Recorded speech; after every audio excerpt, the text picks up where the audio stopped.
उजनी धरणातून भीमा नदीमध्ये पाण्याचा विसर्ग करण्यात आलेला आहे। 16 दरवाजांमधून 10,000 क्युसेकने विसर्ग सुरू आहे। नदीकाठच्या गावांना त्यामुळे सतर्कतेचा इशारा देण्यात आलेला आहे। उजनी धरण पात्राच्या परिसरामध्ये मोठ्या प्रमाणात पाऊस झालेला आहे आणि त्यामुळे 16 दरवाजातून आता 10,000 क्युसेकने विसर्ग सुरू झालेला आहे। दरम्यान या विसर्गामुळे आता नदीकाठच्या गावांना सतर्कतेचा इशारा देण्यात आलेला आहे।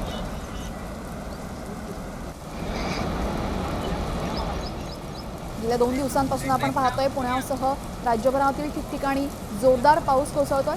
दरम्यान उजनी धरणातून आता मोठ्या प्रमाणात पाण्याचा विसर्ग करण्यात आलेला आहे। धरण पूर्ण क्षमतेने भरत आल्यामुळे उजनी धरणातून पाण्याचा विसर्ग करण्याचा निर्णय प्रशासनाने घेतलेला आहे। पाटबंधारे विभागाकडून आता या संदर्भात नदीकाठच्या गावांना सतर्कतेचा इशारा देण्यात आलेला आहे।